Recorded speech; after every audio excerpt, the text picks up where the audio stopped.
Amici, the close to the world champion. Picked up by Jim Marshall, is running the wrong way. Cut out of the air. Alfredo Harris, Jerry Rice, touchdown, 49ers.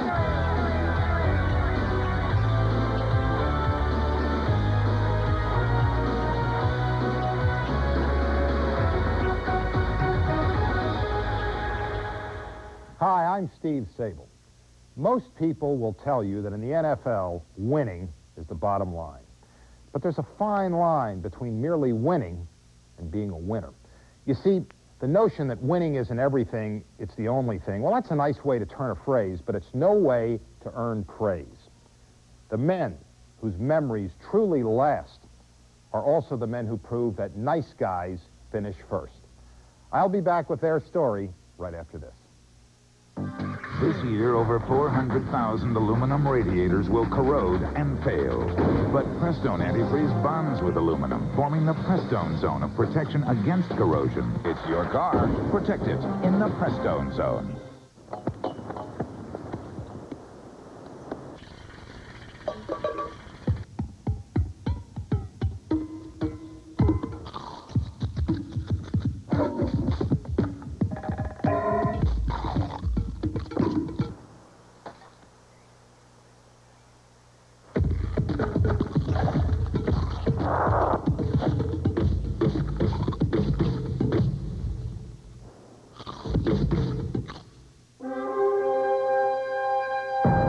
Begins with a step away from the known and a step towards the unknown. It will take you to ports halfway around the world and into uncharted waters deep inside yourself. Above all, it will demand your honor, your courage, and your commitment. It's your journey. Start it in the right direction. Call 1-800-USA-NAVY. Let the journey begin.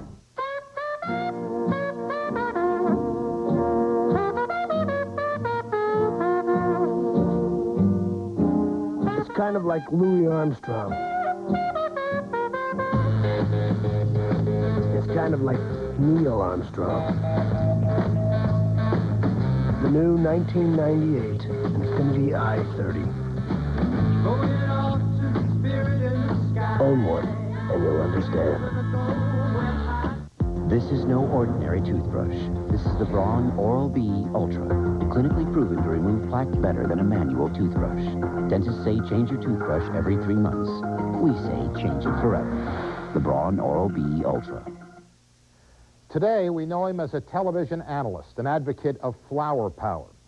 But for a decade and a half, Merlin Olsen was the game's best defensive lineman. He was named to a record 14 consecutive Pro Bowls and was elected to the Hall of Fame in his first year of eligibility. In a way, though, Olsen was an oddity. Although he was the most respected member of the fearsome foursome, he refused to conform with the animal image of the defensive lineman, proving that gentleness and greatness aren't incompatible. Long before professional football became glamorous, defensive linemen lived down to a certain stereotype. They weren't supposed to be very bright. They were merely animals doing a dirty job where the emphasis was on kill rather than skill. This image took a turn when the Los Angeles Rams introduced a defensive tackle who took a scholarly approach to the game. Defensive starters at left tackle from Utah State, number 74, Merlin Olsen. I don't like being called an animal. In fact, I resent it because I think that it denotes the fact that I'm not a thinking man. And certainly that kind of stereotype had been promoted, I think, to some degree, probably by guys who were much smaller than that, who wanted an edge. To me, the mental side of football and the emotional side of the game is even more challenging than the physical side of the game. Indeed, Olsen's credentials read like no other man who played before him. Merlin's 6'5". I saw him step on the scales at the Pro Bowl, and he weighed 296. He was a Phi Beta Kappa. He had a master's degree in economics. He was a bright, intelligent kid, obviously. He had a great heart. He never quit. He never slowed down. He never gave you an inch. And those were his weak points. Merlin was the classiest guy I ever played against, and the most consistent. We never played the Rams that Merlin did not play well. Merlin Olsen is total class all the way. Football, life, a man. I mean, I can't think of anybody that I admire more than Merlin Olsen. Olsen was born and raised at the foot of Utah's majestic Wasatch Mountains. But his early experience with athletics was anything but grand. The thing that drove me hardest was the fact that I had had such limited success as an athlete. And that was something that was terribly important to me when I was growing up. I was a bust. I couldn't make a team. I couldn't get on a roster anywhere. And I'd go out for every team that they had in the school. And I couldn't get on, I couldn't last past the first practice. And I finally was able to start playing, and I had all of this pent-up frustration. I mean, that gave me enough fuel to last for a long, long time. That high-octane fuel drove Olsen through an All-American career at Utah State. Then through 15 years with the Los Angeles Rams, where he resigned himself to accept the inherent nature of the pro game. A game whose violent character was in direct contrast with his own. The game itself is mean and vicious. And the things that we do out of pride and it arrives at the final result just simply because of what it is. In other words, football is mean and it's tough. I'm not a violent person by nature. I really detest violence. But my job requires that I do certain things. I made some commitments to doing that job as well as I possibly could. I'm willing to crunch quarterbacks and do whatever I have to do to get fullbacks and halfbacks on the ground. One thing about him, you never could rile him. You never could make him mad. Merlin was a nice guy, strong, and he'd always try to beat his man the way the book said. You know, a couple of times I said, Merlin, let me have this turkey. You know, a guy be holding him or biting him or doing some crazy tactic, and Merlin won't retaliate that way. He'll try to humiliate the guy through beating him to the quarterback or making the tackle, and I respect him for that. There are things that I will do, things I won't do. I won't take a cheap shot. There is a level of satisfaction that you reach without having to put a violent shot on the quarterback. People say you have to hate to play football. I don't think that's true. Football is a game, and I think you have to play it as a game. If you make more of it than that, I think you're making a mistake. Olsen became the cornerstone of the first of pro football's big-name defensive lines, the fearsome foursome. And number 74 attracted blockers like a magnet. By tying up 2 or 3 of them at a time, he gave someone else a better chance to get to the ball carrier. It was a clear sacrifice of personal glory. Ole was a guy that held it together because Ole was there to take up the slack. Ole could always cover inside and had that good, savvy part of his makeup that allowed those other people to do a lot of things that normally you don't do. It was just like a right arm. I mean, it was just like a 50-year-old wife. You know, when he wasn't in there, I mean, you knew the difference. You knew the difference because there were so many things that allowed me to rush the passer. And if we wanted to gamble, run a stunt in a crazy situation, see, me and Merlin would run stunts inside the 10-yard line. Well, not very many defensive combinations will do that. But then again, we are the only defensive combination in the Hall of Fame, too.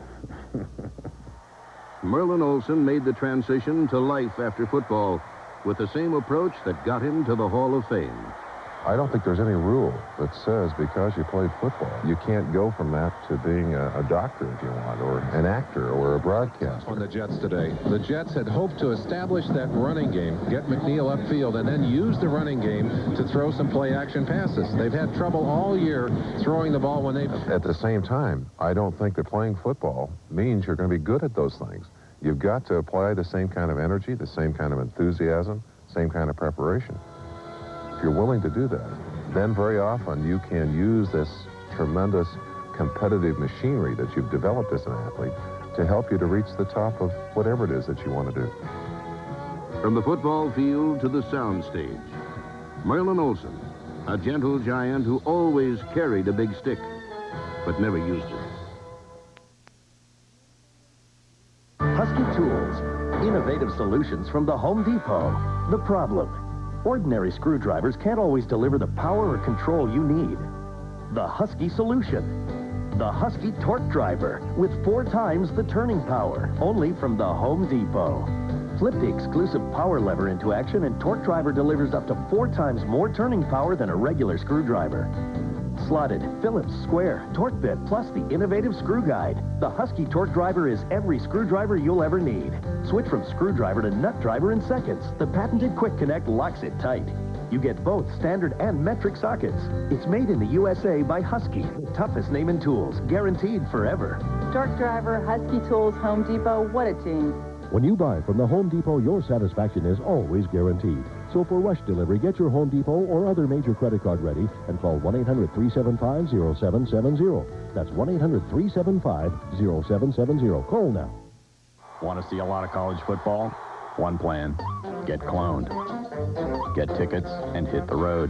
Here's a better game plan. ESPN game plan. Every week, college football games from conferences you can't normally see. Sent right to you. The ESPN game plan. It can't be duplicated. Check Friday's USA Today for Saturday's game plan. To order any of these great college football games, call your cable company or DirecTV. Deep in the heart of Texas, there was once a professional football coach. Not a master tactician, not a play-calling wizard, but a man who loved people and the game that brought him so much joy. Get back, get back, get back, get back, get back.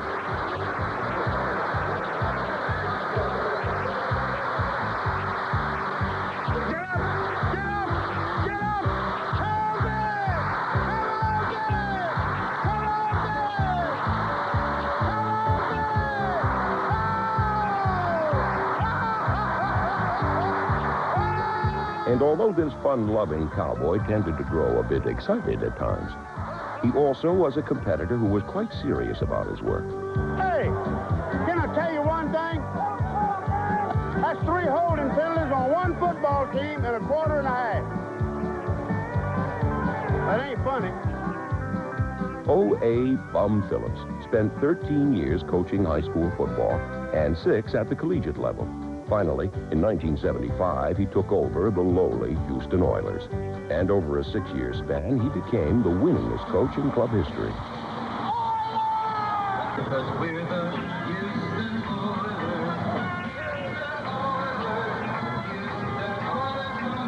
But Bum won't be remembered for the wins and losses so much as for his ability to bring a team and an entire city together as a family. He was very big on camaraderie. The biggest thing to Bum is, as far as the team is concerned, is not necessarily how well you played together, but how well you lived together and how well you got along together. He wanted to develop more than a player. He wants to develop people. I always tried to make our football team a family because I always felt like that you might fight with your brother or your sister and be really mad at them, but if somebody else jumped on them, you're gonna take up for them. Well, that's kind of the way that I wanted our football team to be, like a family. Saturday practices with the whole family involved and team pizza parties were all a part of Bum's belief in unity. And when the football father figure left Houston and took over the New Orleans Saints in '81, he once again was able to bring about a togetherness rarely seen in professional sports.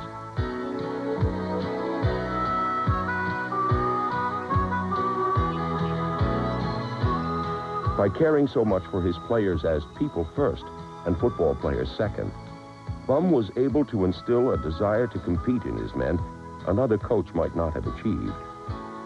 Bum was really into the person and not the player. And I think all the guys felt that, and I think that was a motivating factor of the guys around him that made him want to go and play hard for him, because they said, this guy cares a lot about me, not only as an athlete, he cares a lot about me as a person, so I need to go out here and do what I can to help him win. He just arranged it so the best would automatically come out of each one of his athletes. And he never had to say, you give me your best, and I expect you to do this. Everything was so smooth, you know. And looking back, that's the best way, I do believe, to handle a grown man. You know what we got to do? We got to go out there, and every man got to do his job. Every man got to pull together, and every man got to be able to overcome adversity. Don't care what it is. Don't care what happens. We've done it all year long.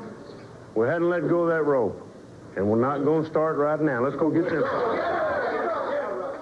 One thing I want you to remember: football is only a small part of your life.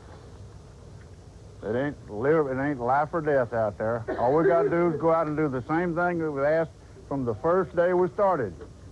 Do everything as good as you can, and then a little bit more. That's all the hell you got to do. Well, I really feel like that if you can get a guy to do something better than he's capable of doing it, then that's what you need to have if you're going to be a successful head coach. Not just good as he can do it. Anybody can do that. You got to be able to make him do it a little bit better than he's capable of doing. And if you got good rapport with him, you've got a good chance of getting that. I just believe that a person has to, a head football coach has got to make his average players good and his good players great. If he can't do those two things, then he's not going to be a successful head coach. And part of that ability to do that is based on your rapport with them. Despite his closeness to his players, Bum never reached the Super Bowl, losing AFC championship games to Pittsburgh in '78 and '79. Perhaps it was his closeness that prevented him from ever taking that final step. I think it can be a little bit of a problem. You might start to accept defeat a little bit too easy. I don't know if Bum ever had the talent that it takes to really get over the edge of getting into the Super Bowl. He came real close in Houston. But I don't really think that he ever had the exact players and talent that he needed to go. Bum nearly led the New Orleans Saints to the playoffs in 1983, but a Week 16 loss to the Rams ended the season.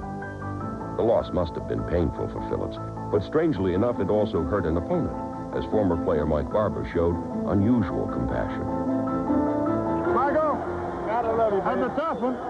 You deserve it. Well, Chet, you know, that's the way it is. You've done a miracle work here, and I know it's just beginning for you. Thanks, Mike. I appreciate it. Good luck to y'all. Playoffs. Bum never would reach the playoffs again as he retired from football in '85.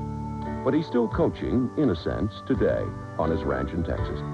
And it's no surprise he enjoys that game also. He lives life. No matter what he's doing. And he's always a person that's doing something 7 days a week. Even when he was coaching, he wasn't at home. He just loves people. Ben's one of a kind. And Ben loved every day of whatever he's doing, but he loved every day he was in it. This is a happy guy. It might seem strange that a man who devoted so much of his life to people and to football would be able to walk away from it completely. But the transition has been easier than one might expect. It hadn't been hard at all, really, because I got out of football because I wanted to. It might have been more difficult had they have said, look, you can't coach anymore, but it wasn't that way. I told them, look, I don't want to coach anymore. And evidently I made the right decision, because for 37 years, there's nothing in my life except football. And yet the day I walked away from it, it hadn't been in my life a day since then. I have not even thought of football. So if I'd have missed it, then I'd have made the wrong decision. But I have not missed it one bit. Bum Phillips may not miss football, but the game and those associated with it surely miss him. He was much more than a coach. He was a teacher. And although his lessons concern cattle and horses now, the messages and their deeper meanings are still as important as ever. The main thing, you keep your left leg on the left and your right leg on the right and your mind in the middle, and you're all right. Hey, stranger, where you been? I don't smoke anymore. Sorry. I mean, great. How'd you do it? Nicoderm CQ. CQ? Isn't that the patch with the, 3 steps? Mm-hmm. I'm doing the steps. While Nicotrol has only 1 step, CQ has 3. So you gradually step down your dose the way doctors and pharmacists prefer. Steps, Dad. The way to go. Nicoderm CQ, the power to calm, the power to comfort, the power to quit successfully.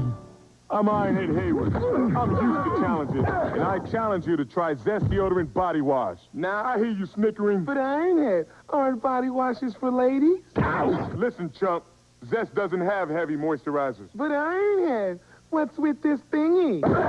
That lather builder works with Zest Body Wash to give you twice the fresh-smelling lather of this bar, and it rinses cleaner, so you're cleaner, more refreshed, period. Zest Body Wash. Get cleaner, more refreshed. Get zestfully clean.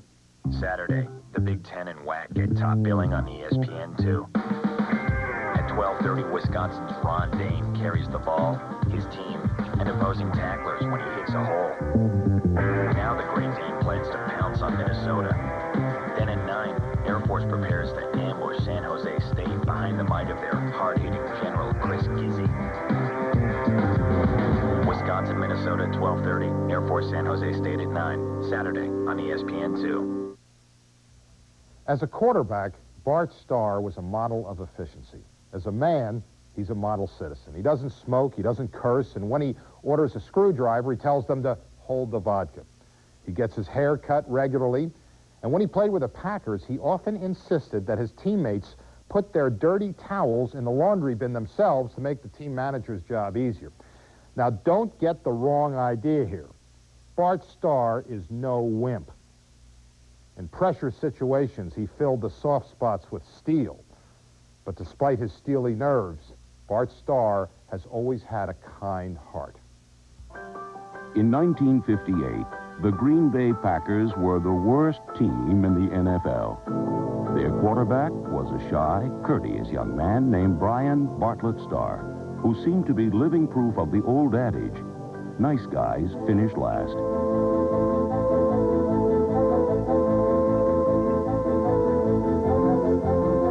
We beat Green Bay 40-0.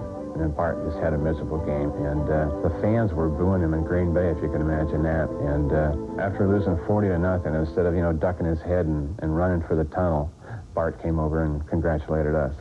Great guy. In 1959, the Packers hired coach Vince Lombardi, a determined winner who had no patience for gracious losers. Well, I think that Coach Lombardi probably felt that I wasn't strong enough to be the leader that he was looking for. He was volatile, explosive, impulsive, loud, abrasive, nasty, if you will, and I wasn't. Probably I gave the impression to him that I wasn't as strong a leader maybe as he had hoped for. But what he didn't know was what was underneath. I really think that performance always speaks much louder than words.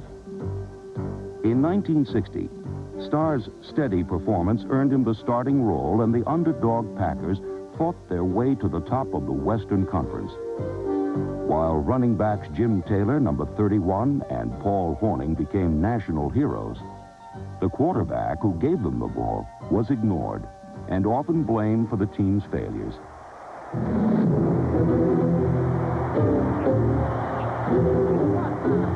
Football is that we're playing out here today. Oh, God. Oh, get him out of there, will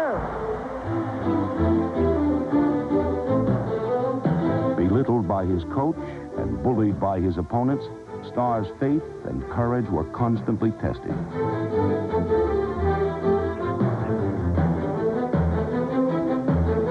He stood up to the punishment and abuse with a quiet defiance, and even Lombardi soon learned that Starr's gentle nature gave no hint of the fire that glowed within. A lot of people mistake kindness for weakness, and Bart Starr stood up to Lombardi every time he should have. I told him, I said, look, Coach, I said, I can take all of the chewing you want to dish out. And I said, I understand your personality, and that's all well and good. And I said, that doesn't bother me. I said, but what does bother me is the fact that you're telling the team one thing, that you're expecting certain things of your leaders, of your quarterbacks, and you expect me to go out there and lead them. And I said, I can't do that if you're going to chew me out in front of them. I said, now, if I've got a chewing out coming, fine.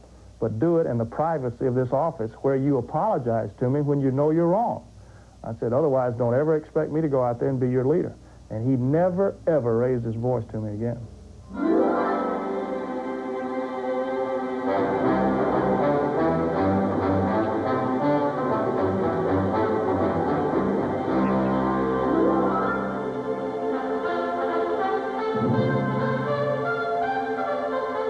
The competitive fires in Bart Starr were well banked and deeply hidden, but Lombardi fanned them to a blaze, and Starr changed from a man who used to lean on his team to one who could lead it.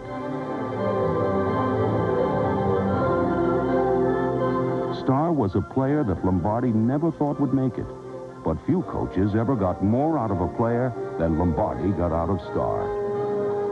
Starr always seemed to me to be an extension of Lombardi on the field. Bart was, I think, the perfect coach's quarterback in a sense that if Lombardi said, here are the 6,000 things I want you to do, Bart would go out and do probably almost all of those 6,000 things. And he always played the percentages. Smart percentage player, not a gambler. In other words, if he had a back who was covering a receiver tight, the ball was always low. Bart knew that there was a chance that the ball wouldn't be caught, but no chance that it would be intercepted if it was thrown that way. Bart Starr is probably one of the purest gentlemen you'll ever want to meet. But on the football field, he'll cut your heart out and show it to you. He probably completed more fourth down and one passes than anybody in pro football. People don't remember him as that, but I have, because I was on the sidelines and listened to the discussion, and Coach Lombardi would say, what's he going to call? Is he going to run it on fourth? And I said, Coach, you can bet he's going to throw it.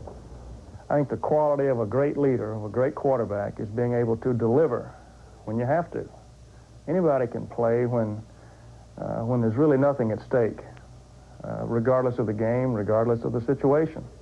But I really think the measure of the player is how well he plays under pressure when you have to win. Above all, Bart Starr was the consummate pressure player, and he proved it by winning 5 championship games, more than any quarterback in history. In 1966, Lombardi's Packers won their 2nd straight NFL championship game and 4th league title when Starr threw 4 touchdown passes to defeat the Dallas Cowboys.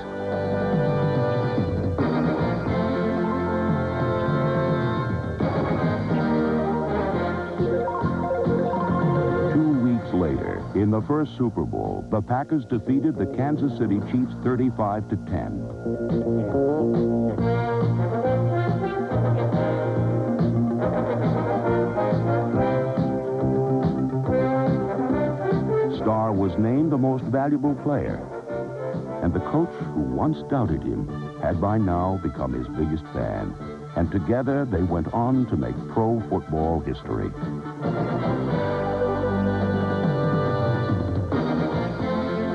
In the 1967 championship game, a small step for Bart Starr was a giant leap for the Green Bay Packers, who became the first and only team in NFL history to win 3 consecutive championship games. In the second Super Bowl, the Packers crushed the Raiders 33-14, and Starr was again named the game's most valuable player.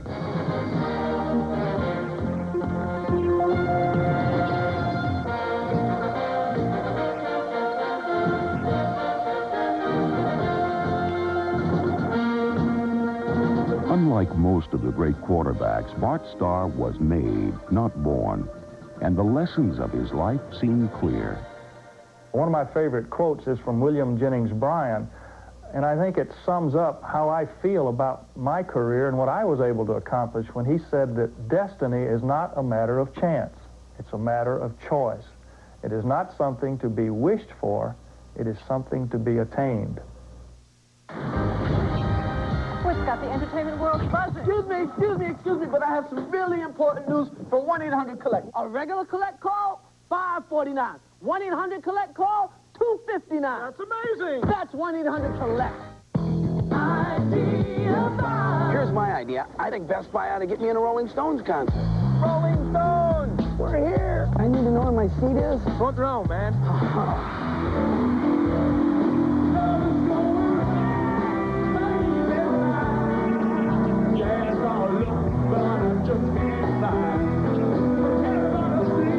Front row seat to the Stones. Now that's a great idea. Get the Rolling Stones Bridges to Babylon at Best Buy. The aluminum in your car radiator is as thin as this sheet, and it's the only thing between you and a breakdown. But Prestone antifreeze bonds with aluminum, forming a zone of protection against corrosion and temperature extremes. Protect your car in the Prestone zone.